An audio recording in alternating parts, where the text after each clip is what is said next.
Boa noite, tudo bem? Sejam bem-vindos e bem-vindas a mais uma terça-feira de estudos. Muito feliz com o número de participantes aqui, é muito bom estar aqui com vocês. A todos vocês, companheiros que ouvem pela Rádio Amigo Espírita, boa noite, muito obrigado pela companhia.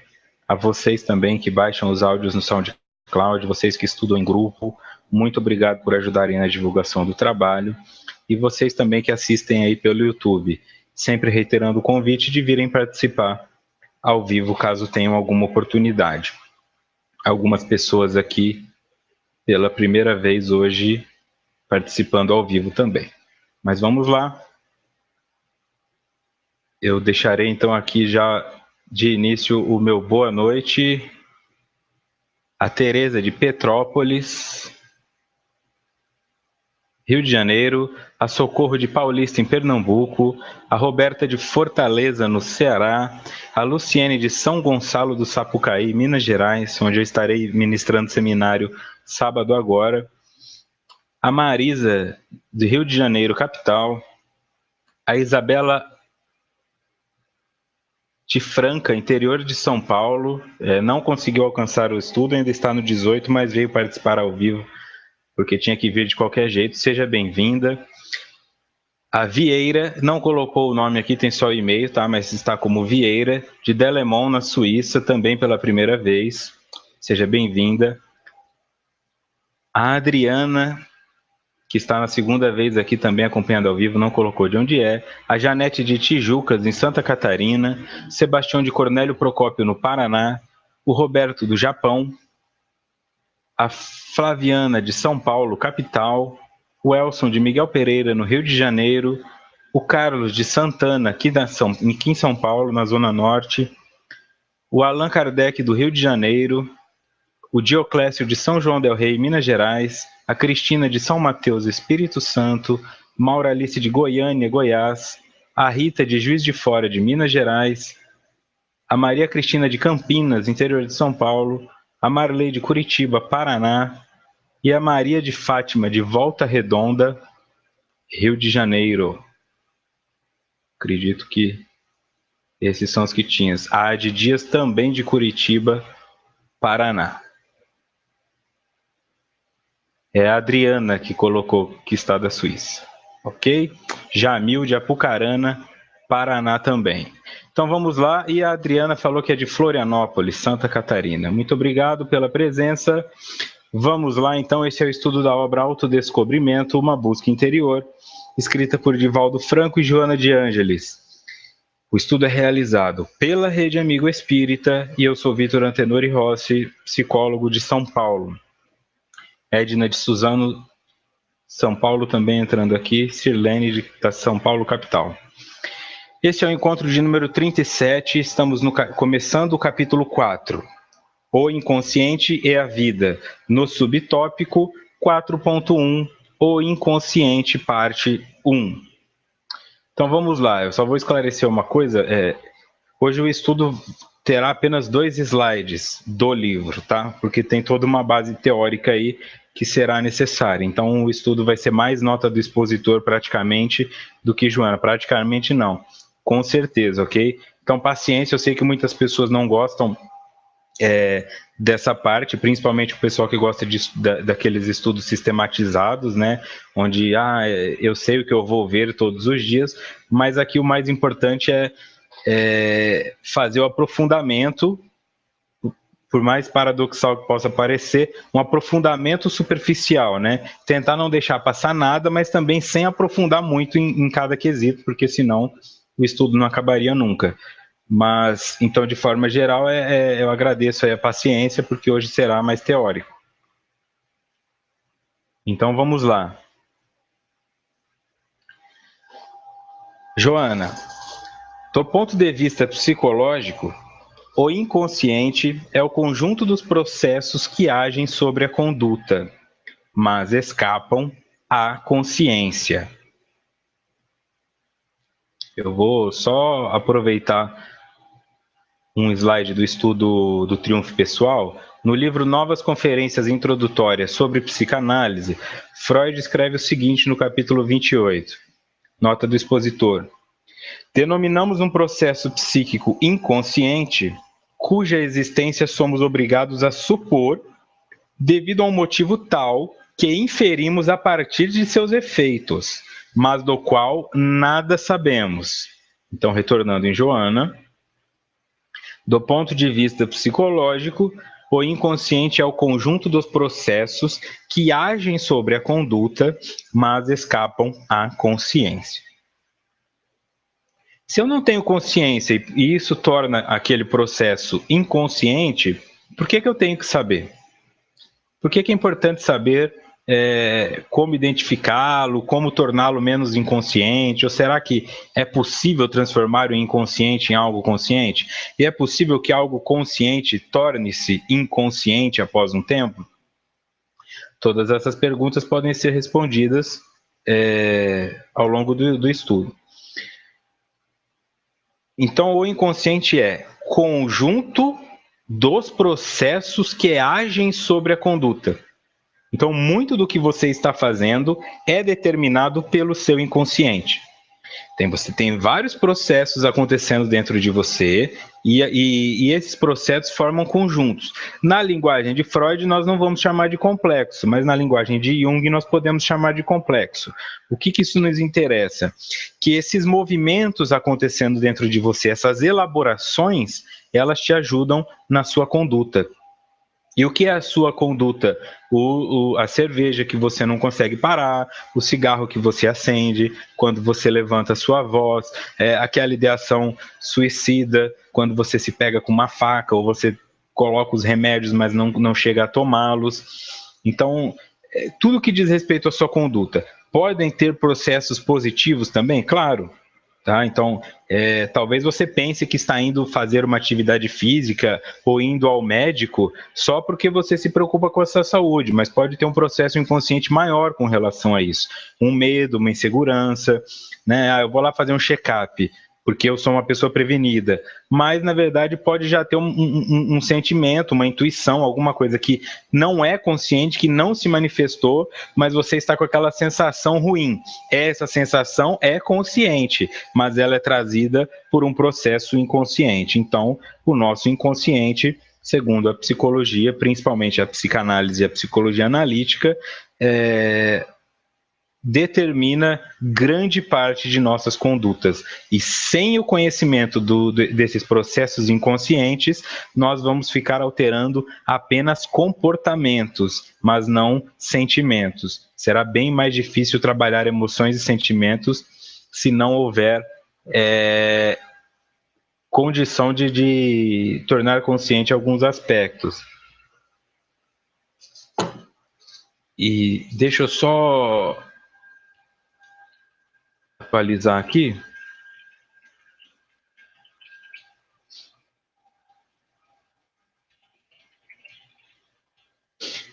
Então vamos lá. Então nós temos aqui o ponto de vista de Joana, que o inconsciente é um conjunto de processos, e aí a visão de Sigmund Freud, o pai da psicanálise, que denomina um processo psíquico inconsciente, cuja existência somos obrigados a supor, devido a um motivo tal que inferimos a partir de seus efeitos, mas do qual nada sabemos. Então, eu posso supor, tem que ter alguma coisa atuando ali, porque os estudos dele se iniciaram principalmente com os casos de histeria, que eram manifestações nervosas que a parte clínica da medicina não conseguia curar. Não fazia sentido. Nos exames estava tudo bem, mas a pessoa estava referindo coisas ou com demonstrações que não batiam muito sentido. Cegueiras, as mãos que se entortavam, pessoas que podiam ficar catatônicas, vários sintomas físicos que não se explicavam fisicamente. Então, como aquele sintoma existe, é necessário que exista uma causa. Se essa causa não é consciente, então deveria haver um aspecto da nossa mente que não estava sendo observado. Portanto, um aspecto inconsciente.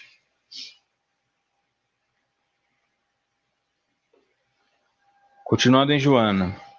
Na história, podemos encontrar as primeiras noções sobre o inconsciente detectadas por vários filósofos, desde Leibniz a Schopenhauer, tornando-se tema da ciência somente a partir das admiráveis pesquisas de Charcot, Pierre Janet, na Universidade de Paris, assim como de Liébaud e Bernheim, na Universidade de Nancy. Nas suas experiências hipnóticas, tentando encontrar as causas psicológicas para as perturbações fisiológicas.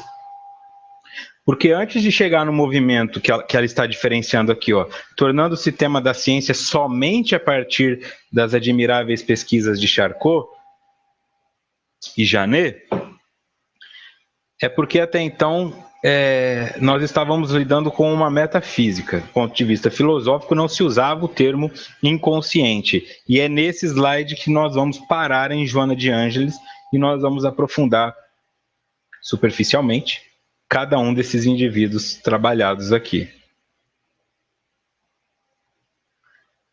E aí vai ficar mais claro. Primeiro, nota do expositor. Daqui para frente é só nota do expositor, pessoal da rádio. O Leibniz, citado por Joana de Ângeles, nasceu em 1646 e morreu em 1716. Foi um filósofo e matemático alemão, estudioso do cálculo integral e do cálculo binário, que seria futuramente importante para o estabelecimento dos programas de computadores. É considerado uma das mentes mais brilhantes da história. Mas o que esse cara que trabalhou com cálculo tem a ver com Joana de Ângeles? No livro Novos Ensaios sobre o Entendimento Humano, ele coloca o seguinte, no prefácio, Leibniz coloca o seguinte: existe uma série de indícios que nos autorizam a crer que existe a todo momento uma infinidade de percepções em nós, porém, sem a percepção e sem reflexão. Mudanças na própria alma, das quais não nos apercebemos, pelo fato de as impressões serem ou muito insignificantes e em número muito elevado, ou muito unidas, de sorte que não apresentam isoladamente nada de suficientemente distintivo. Porém, associadas a outras, não deixam de produzir o seu efeito e de fazer-se sentir, ao menos confusamente. Aqui nós estamos falando de filosofia. A psicologia ainda não existia, ok?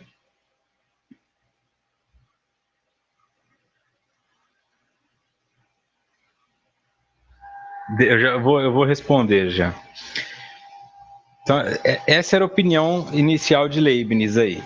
Uma série de indícios que nos autorizam a crer que existe a todo momento uma infinidade de percepções em nós.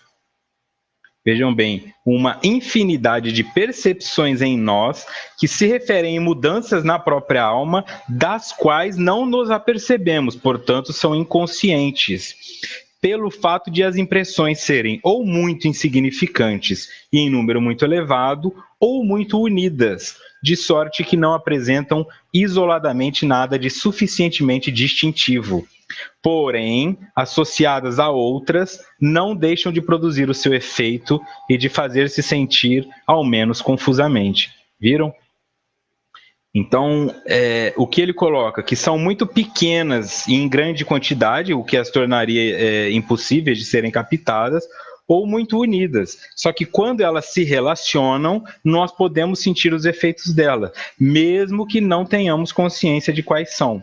Mas é essa tua angústia, é essa sua melancolia, é essa sua motivação, é esse seu desejo incessante de trair, é esse seu desejo de abandonar a sua família, falando que vai comprar cigarro, igual a gente vê em muitos filmes aí, e nunca mais voltar. São nesses aspectos que nós vamos entendendo o que ele quis dizer com essa fala dele. Deixa eu só retornar aqui rapidinho.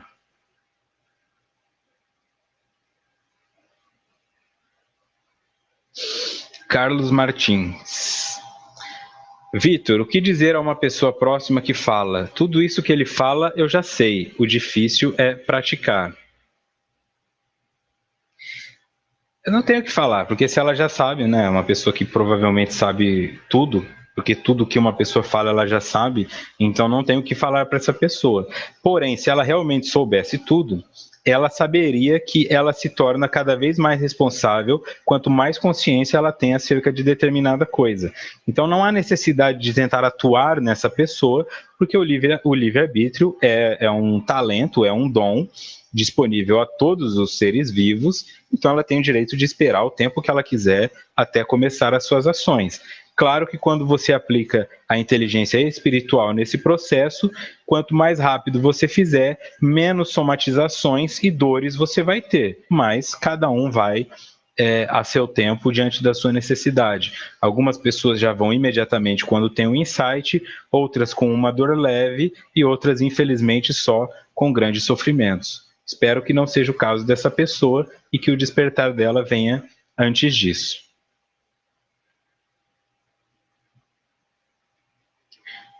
Continuando ainda em Leibniz.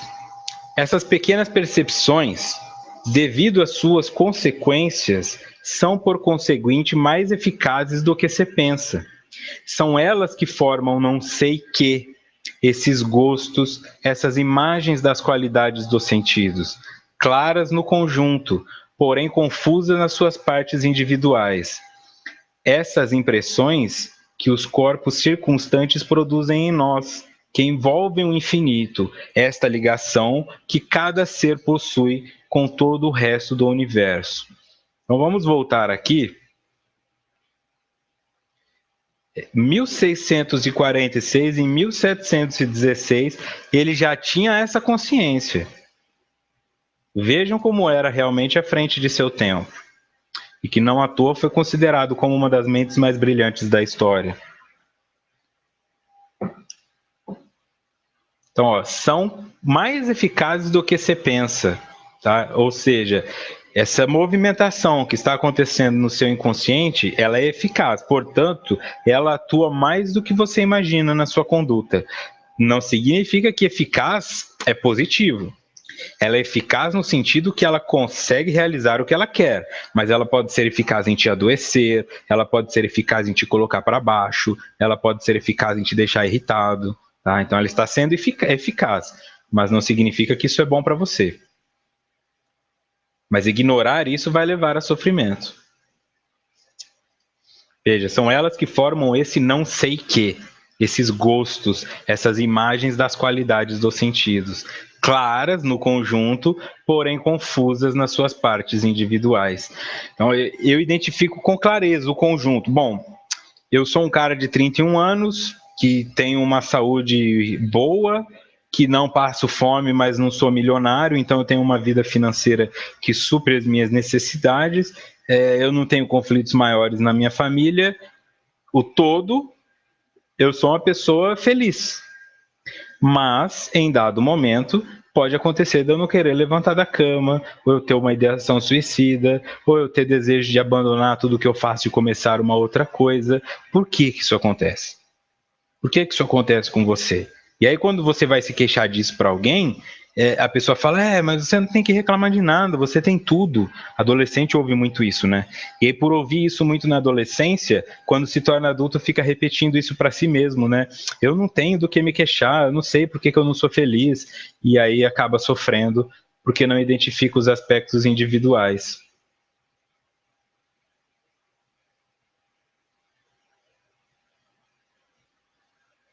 Ok?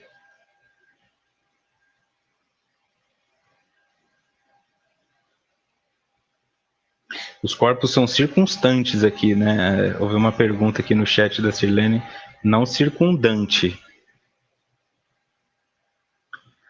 Certo. Ok, então sigamos em frente. Como eu disse, é aprofundado e superficial. Aí, se você se identificou com esse autor, cabe a você procurar mais sobre ele. Continuando agora em Arthur Schopenhauer. Esse nasceu em 1788 e morreu em 1860. Foi um filósofo que introduziu o pensamento indiano e alguns dos conceitos budistas na metafísica alemã. Sua obra principal é O Mundo como Vontade e Representação, de 1819. Ok?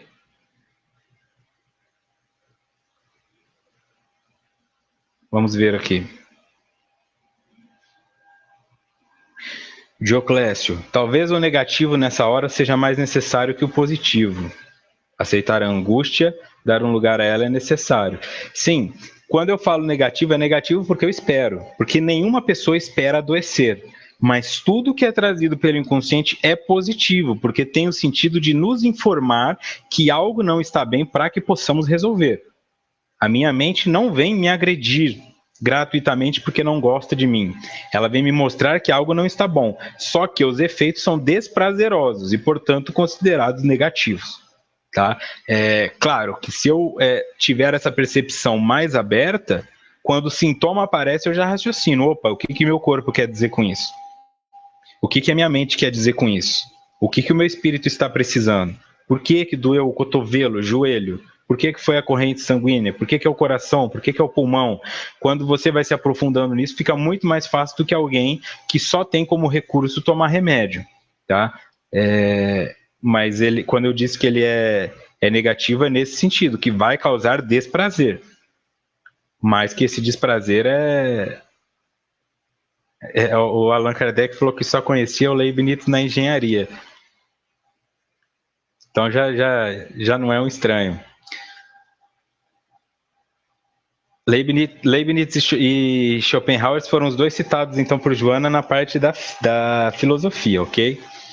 No livro O Mundo como Vontade e Representação, no livro 4, Vida e Morte, Schopenhauer traz o seguinte, eu vou só esclarecer uma coisa. Quando nós falamos de vontade aqui, este conceito que ele traz de vontade é o primórdio do que ele compreendia como inconsciente. Tá? O conceito de o inconsciente foi trazido pela psicanálise, ok?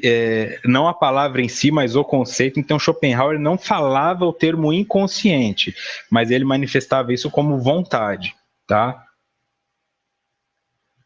A vontade, considerada puramente em si mesma, é inconsciente. É uma simples tendência, cega e irresistível, a qual encontramos tanto na natureza do reino inorgânico e do vegetal e nas suas leis, como também na parte vegetativa da nossa vida. Mas pelo acréscimo do mundo da representação que se desenvolveu pelo seu uso, ela adquire a consciência do seu querer e do objeto do seu querer. Vejam bem, isso aqui já é Schopenhauer.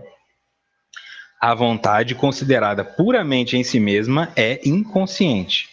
É uma simples tendência cega e irresistível. Né? Ou seja, se ela é irresistível, ela me domina. E se ela é inconsciente, ele está concordando que alguma coisa que não é consciente domina. E por ser cega, ele também está concordando que ela não vai fazer diferença do que é bom ou ruim. Ela simplesmente vai manifestar-se. Okay? Isso é muito importante ter em mente. Então, quando o seu espírito manifesta um adoecimento, um câncer, uma úlcera, uma gastrite, ele manifesta isso de forma cega. Existe aqui uma informação de que esse ponto está adoecido, então eu vou manifestar isso aí. Não é para te punir, não é para te sacanear, não é por sadismo. Tá? Então, isso é muito importante ter essa associação com o conhecimento de Schopenhauer,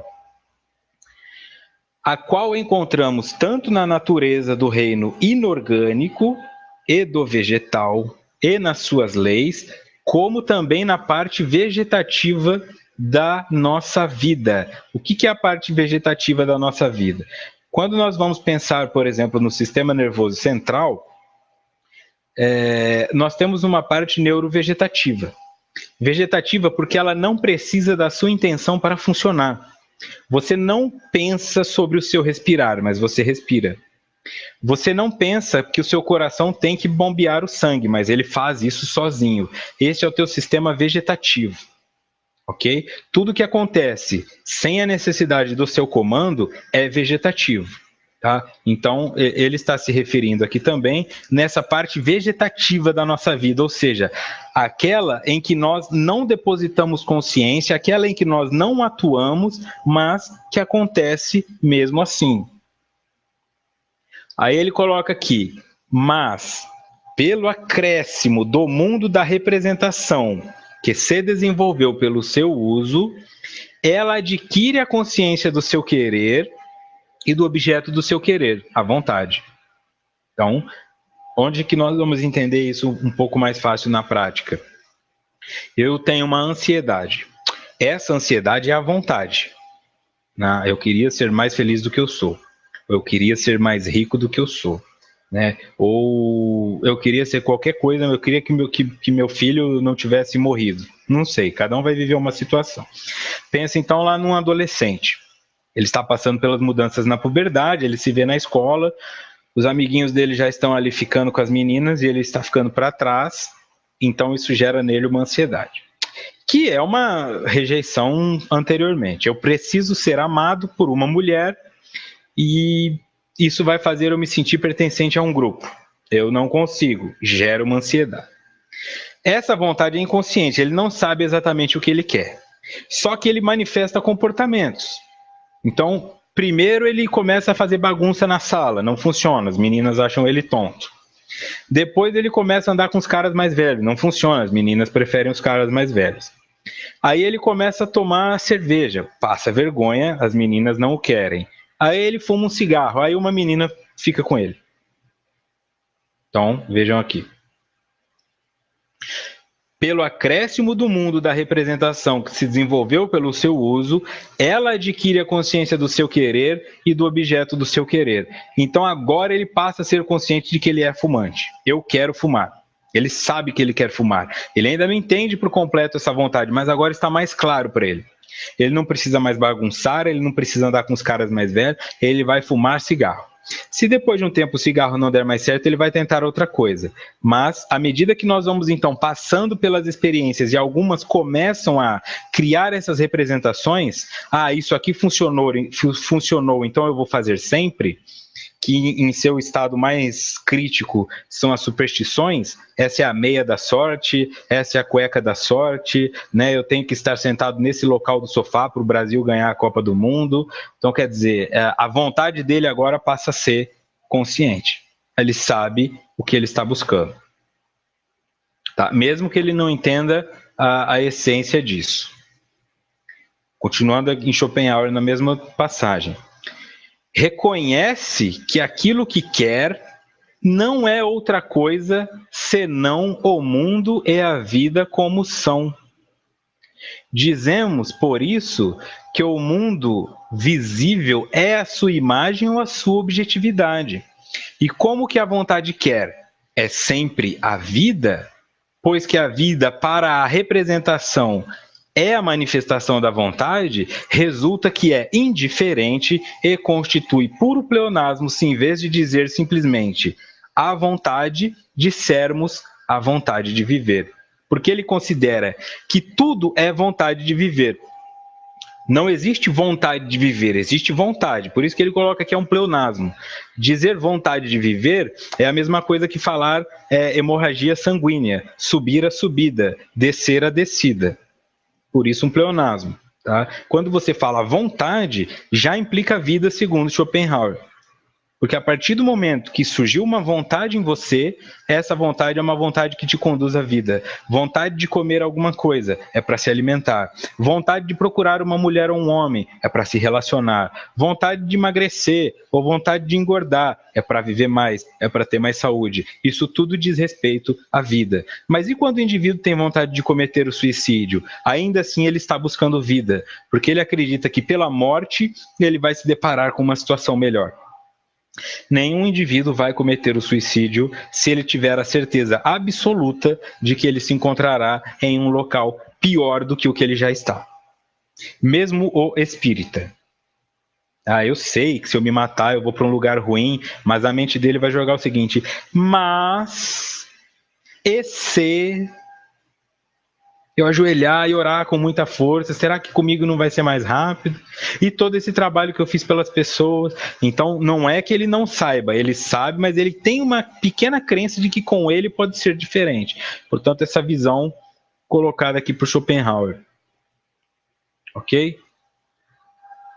O mundo visível é a sua imagem ou a sua objetividade. A objetividade da vontade. Então, tudo que você observa quando você sai da sua casa é o reflexo da vontade do ser humano. Esse prédio, alguém sentiu vontade de construí-lo e pessoas sentiram vontade de morar nele. A faculdade que você estuda, alguém sentiu vontade de que essa disciplina existisse. Por isso você estuda letras, por isso você estuda pedagogia, por isso você estuda engenharia.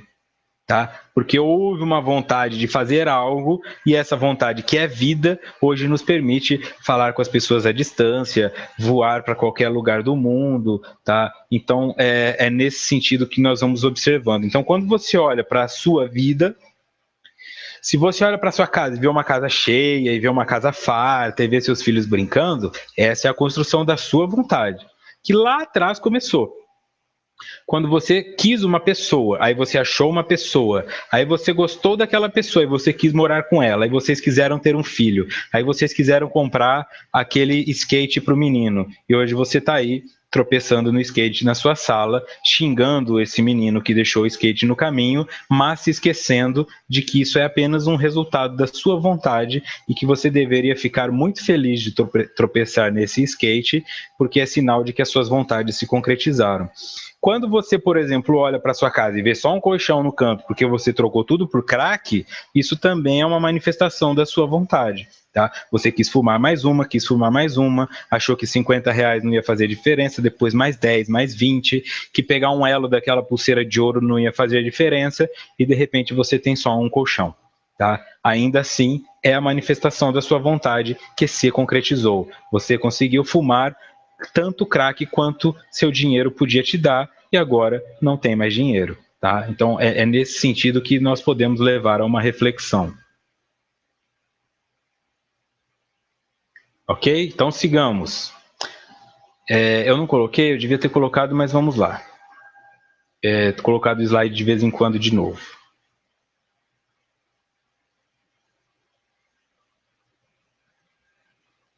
Vamos lá.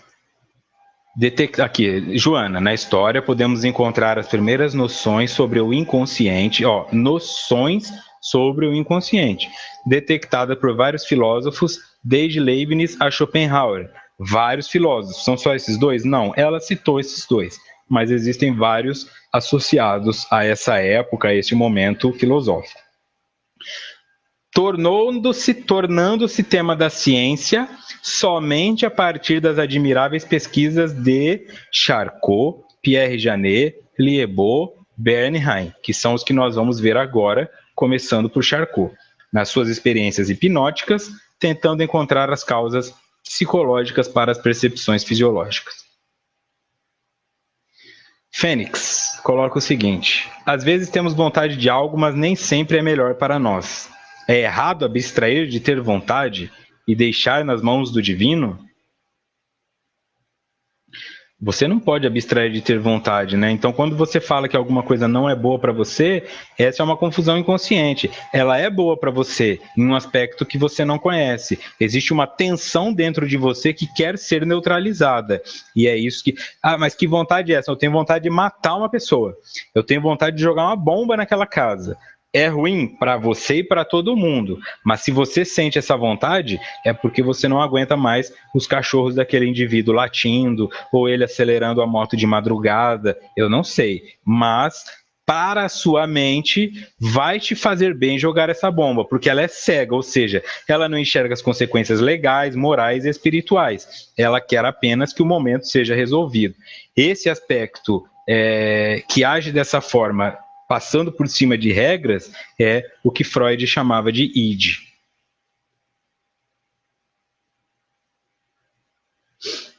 A Camila quer saber como conduzir a vontade para não procrastinar.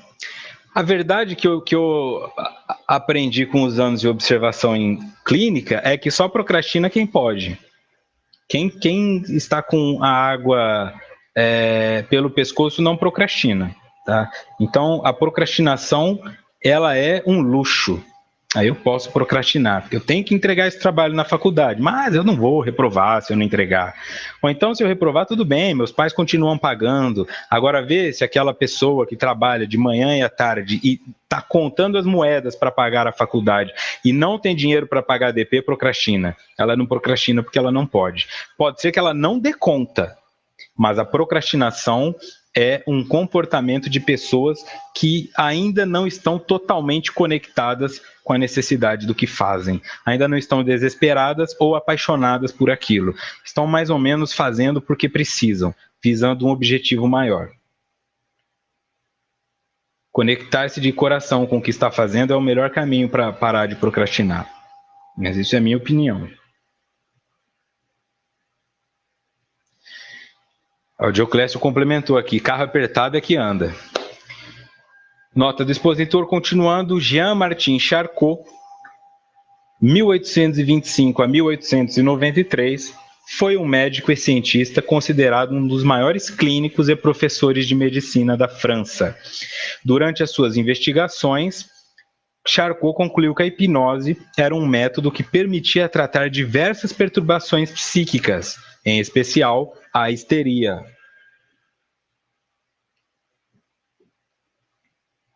Charcot, tanto Janet quanto Freud foram alunos de Charcot, tá? Então Charcot na psicologia é uma figura muito importante. Algumas cidades, inclusive, têm hospitais psiquiátricos que chamam Charcot. Tem um hospital na minha cidade que chama Charcot, é por causa desse indivíduo aí. Rui Miguel. E quando tu não procrastinas, continuas te esforçando, trabalhando e tudo parece dar errado, isso seria expiação? É o que eu coloco. O enxergar como errado não precisa ser o fim. É errado porque talvez você não tenha o know-how. Em algum momento vai acertar, né? Agora, se você erra e depois tenta de novo e erra de novo do mesmo jeito, aí você entra naquele conceito de Albert Einstein, que você não pode querer resultado diferente fazendo a mesma coisa. Errou, deu errado com a sua expectativa, replaneja, tenta fazer alguma coisa diferente. Se você quer chegar a 10, talvez você chegou a 6,5 e considera que isso deu errado. Mas foram 6,5. Talvez na próxima você consiga 7. Se você ainda esperar 10, também vai parecer que está errado. Quando você chegar a 10, vai parecer que demorou uma vida inteira, mas foi um processo normal e natural para que você atingisse a maturação para aquilo, tá? Poxa, mas eu juntei 5 mil reais e aí eu bati o carro e tive que gastar esses 5 mil. Que azar. Não, que sorte que você tinha os 5 mil, porque você bateria o carro. Então, você tinha os 5 mil reais para pagar por essa batida. Então, você, na verdade, ficou no zero. Pior é se você não tivesse os 5 mil e essa batida viesse. Só que a maioria das pessoas não enxerga assim. Elas sempre enxergam como fracasso ou expiação. E mesmo a expiação é algo positivo, porque significa que a sua pena está sendo cumprida e você se libertará daquela dívida.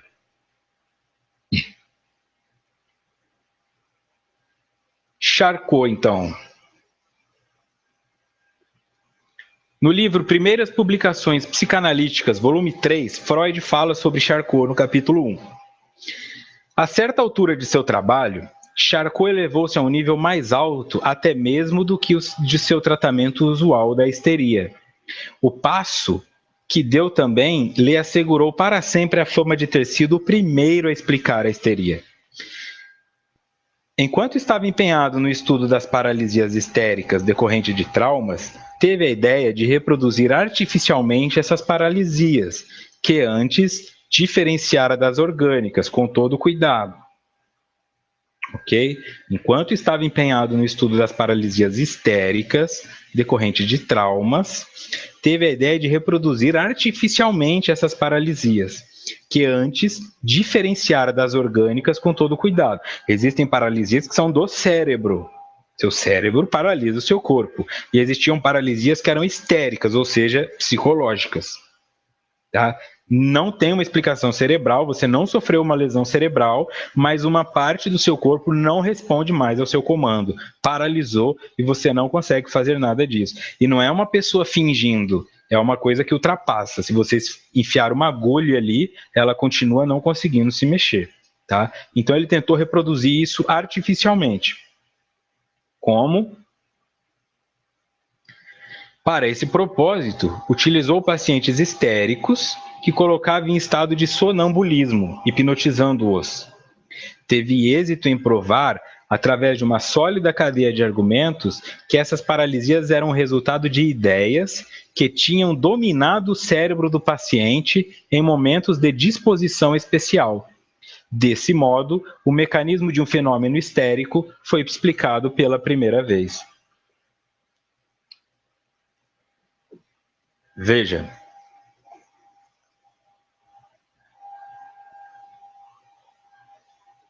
Essas paralisias eram o resultado, ou seja, o efeito de uma causa. E qual era a causa?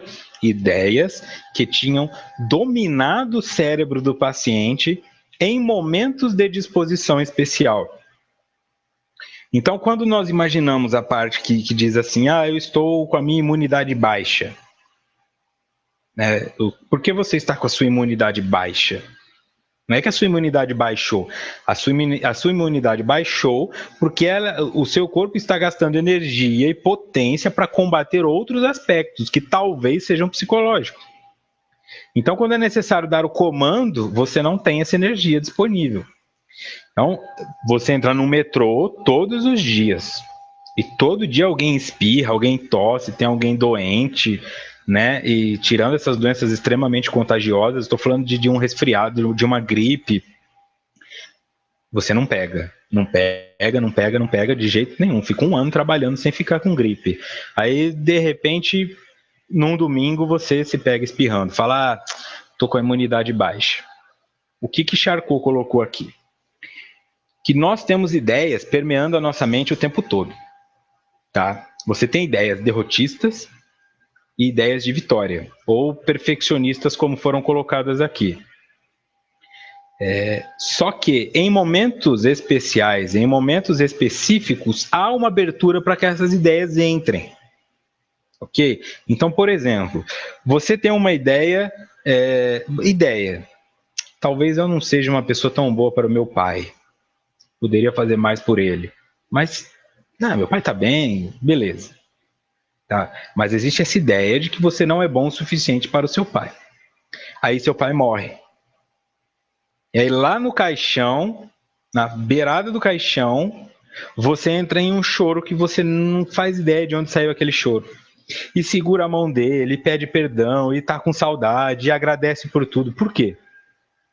Por que aconteceu isso aí? Né? Essas ideias, essa vontade você já tinha, mas às vezes você ia almoçar na casa do seu pai e dava aquela olhada para ele para falar assim, ó, pai, obrigado por tudo, eu te amo, viu? E aí você falava, pai, quinta eu trago a calha aí para nós consertarmos o telhado. E não consegue. Tá? Então, quando existe um momento propício para isso, você vai e atua. Perdão. Ideias que tinham dominado o cérebro do paciente em momentos de disposição especial. Então, aquilo acontecia. E aí é o que levava o indivíduo. Aqui nós estamos falando de paralisias histéricas, mas é o mesmo movimento que vai levar você a cometer esses atos que parecem insanos. Eu não acredito que eu estou fazendo uso de drogas. Eu não acredito que eu estou acabando com um casamento. Eu não acredito. Mas a pessoa não consegue. Ok? Desse modo, o mecanismo de um fenômeno histérico foi explicado pela primeira vez. Esse Charcot. O outro citado por Joana, Pierre Janet, 1859 a 1947. Foi um psicólogo, psiquiatra e neurologista francês, que fez importantes contribuições para o estudo moderno das desordens mentais e emocionais, envolvendo ansiedade, fobias e outros comportamentos anormais. Está classificado ao lado de William James e Wilhelm Wundt como um dos fundadores da psicologia. Tá? Estão todos muito ligados aí. Podem perceber que eles eram psicólogo, psiquiatra, neurologista, e todos eles começavam pela medicina, e depois era uma fase assim, principalmente ali na Europa, né, em que eles estudavam demais e tinham várias formações, né? Você vê, o cara era matemático, filósofo, psicólogo, e hoje assim, né? Nós temos pessoas que não conseguem fazer nem o colegial. Essa que é a realidade. E professores sofrendo na mão desses alunos, assim. Que geração é essa de espíritos, né, que abandonou completamente o intelecto? E não é que abandonou o intelecto porque está na moral, né? Não é um indivíduo que reprova na escola porque está indo fazer assistencialismo humanitário. São pessoas extremamente voltadas para a corrupção, para a sexualidade, para o abuso de drogas, filhos desses indivíduos que foram negligenciados e a tendência, infelizmente, é piorar.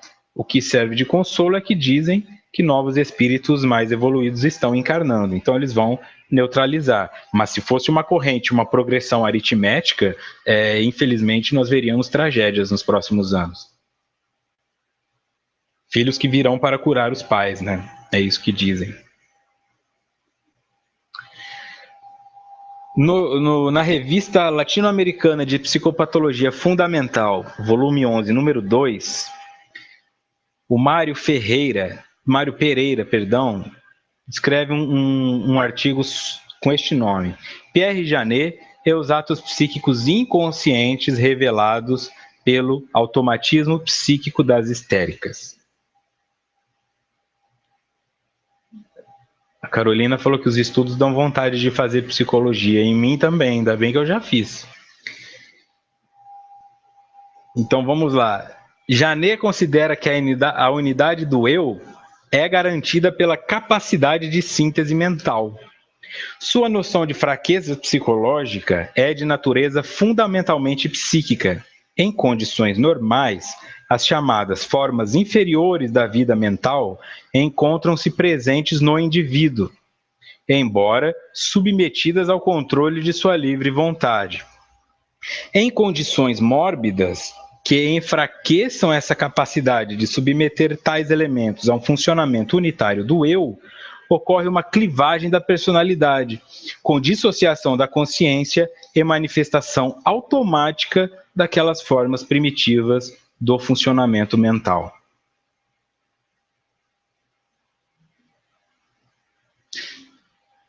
Então eu vou voltar aqui, deixa eu aproveitar, deixa essa mensagem esfriar aí, que eu sei que ela é pesada.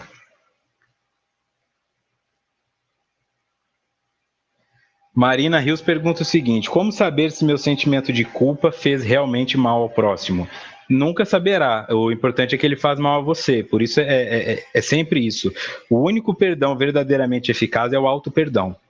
Porque quando você se perdoa pelo mal que fez ao outro, automaticamente você corrige isso. Se não para com o outro, para com outros. Tá? Eu não acredito que eu fiz isso com tal pessoa.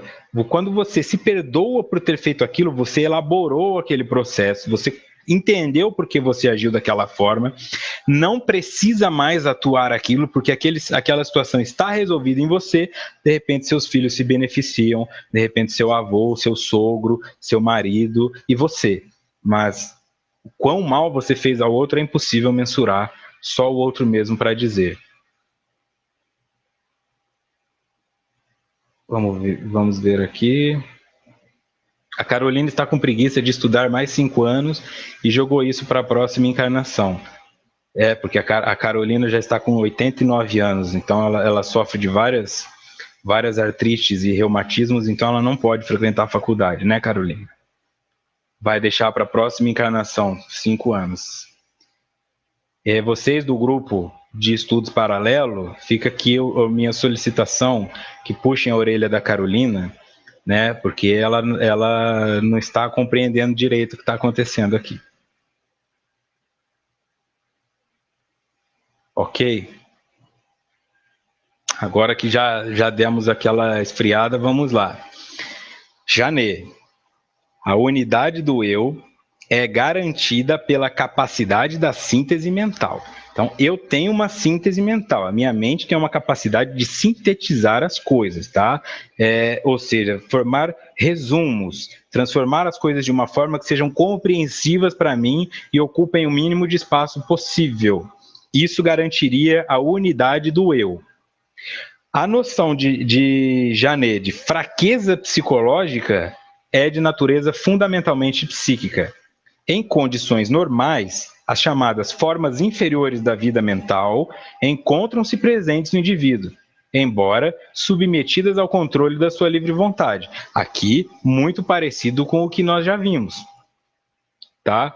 Eu tenho essas formas inferiores da vida mental, meus vícios, minhas agressividades, aquilo que eu não quero que apareça, aquilo que eu não quero atuar.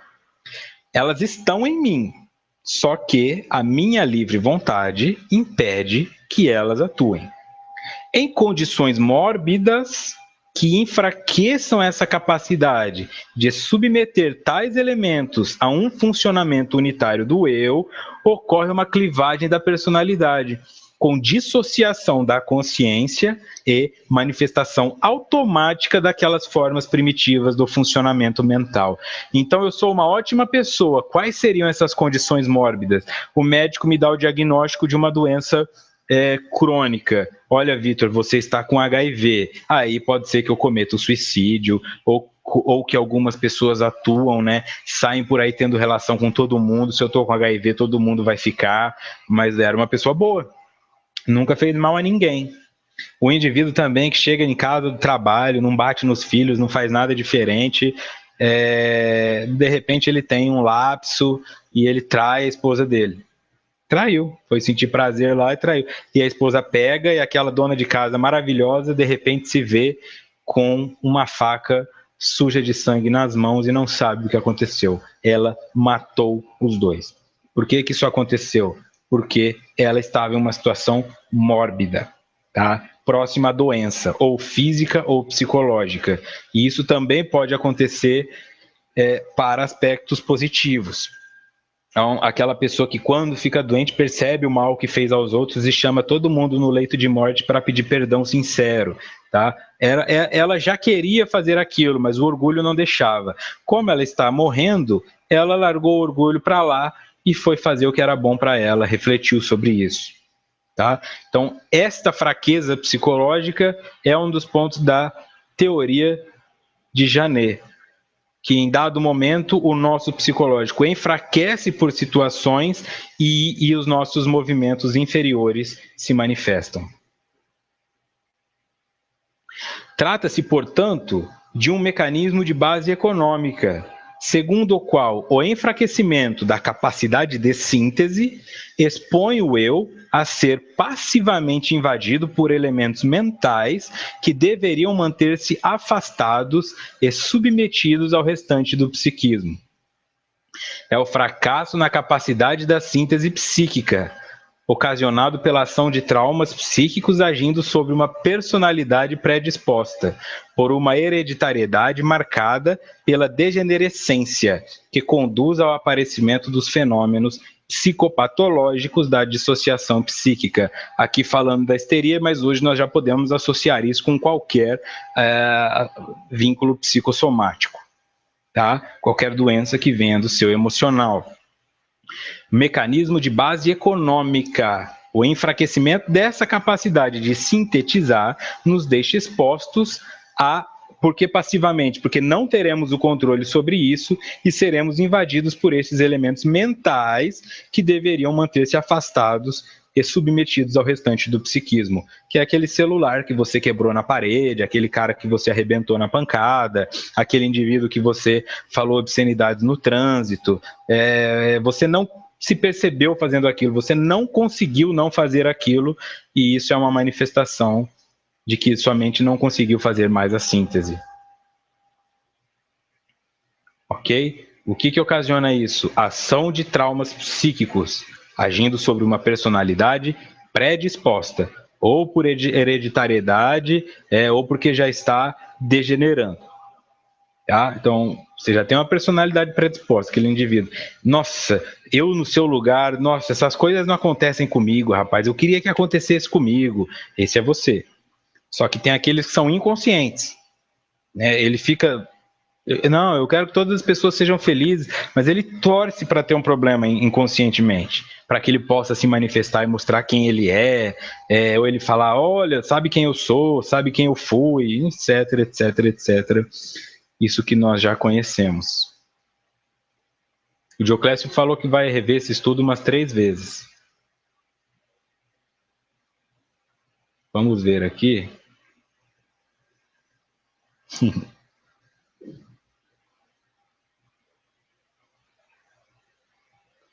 Tá, o pessoal vai vai fazer a sua parte aí.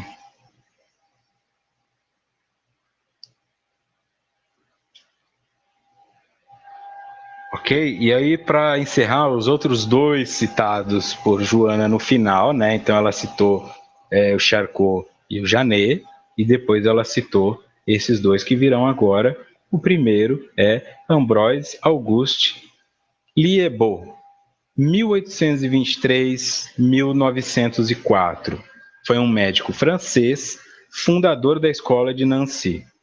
Liébaud era modesto e sem aparato teatral, quer na sua apresentação indumentária, quer no ambiente domiciliar.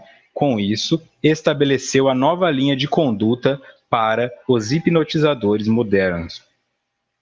E entre as condutas dele, ele tinha o seguinte: se você fosse lá para se tratar com ele com remédios, ele cobrava a consulta.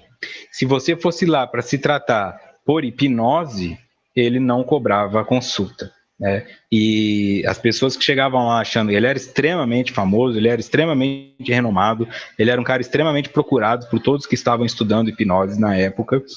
E quando as pessoas chegavam lá e imaginavam que iam encontrar um super consultório, era uma coisa extremamente simples, um cara extremamente simples e que acabou servindo de modelo para vários outros doutores depois. E o segundo, Hippolyte Bernheim, 1840-1919. Foi um médico neurologista francês. Ele é conhecido por sua teoria de sugestibilidade na relação com a hipnose, de que a sugestão tem uma força extremamente importante. O que eu posso pensar disso aí? Que quando eu hipnotizo uma pessoa, o que está valendo é o que realmente existe lá ou são as minhas sugestões? E aí nós sabemos que hoje nós podemos sugestionar. Então, se eu te hipnotizo, eu posso sugestionar você. Uma força que não existia dentro de você e que passa a ser sugestionada. Eu posso te conduzir, olha, agora eu quero que você se imagine numa cachoeira e dentro dessa cachoeira você vai encontrar lá uma gruta e lá no fundo dessa gruta tem uma criança chorando e essa criança chorando é você. Isso foi sugestivo, sugerido. Né? Dificilmente o indivíduo vai fazer essa elaboração sozinho. E aí, durante o processo de hipnose, eu também posso sugerir. A partir de agora, você vai sentir uma diminuição no seu desejo pelo tabaco. E aí, o indivíduo pode começar a sentir diminuição. Nos anos 90, isso era muito moda. Hoje está voltando, assim, né? Tudo é quântico agora, mecânica quântica, física quântica. Mas tinha aquelas fitas gravadas que você colocava para ir dormir, lembra? Você para mulher tinha mais do que para homem, assim, né? Você é uma mulher decidida. Amanhã você encontrará motivação para fazer tudo o que quer. Isso é sugestão hipnótica. Porque você está dormindo, está inconsciente, mas os seus ouvidos estão captando aquela informação e isso está sendo sugerido para o seu psiquismo e pode começar a se transformar em comportamento. Então tinha fitas para parar de fumar, tinha fitas para melhorar de disfunção erétil, tinha fitas para um monte de coisas, né?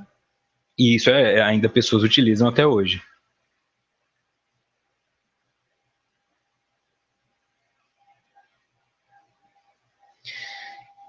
No livro O Hipnotismo, Psicologia, Técnica e Aplicação, Carl Weismann, no capítulo 1, A História do Hipnotismo, fala sobre Bernheim, um dos expoentes da medicina na França, homem de reputação inatacável, a princípio contrário ao hipnotismo, resolveu em 1821 visitar Liébaud, em Nancy, presumivelmente para desmascará-lo como charlatão.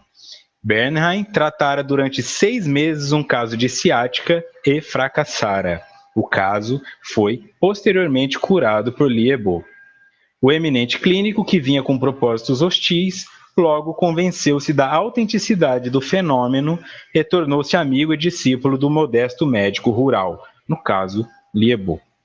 E aí os dois trabalharam juntos por muito tempo, inclusive auxiliaram lá na fundação da universidade onde eles faziam os estudos dele, que também foi citada por Joana de Ângeles, e por muito tempo eles se tornaram referência no hipnotismo na Europa, com várias pessoas indo estudar com eles, fazendo relatórios, entendendo como funcionava tudo isso.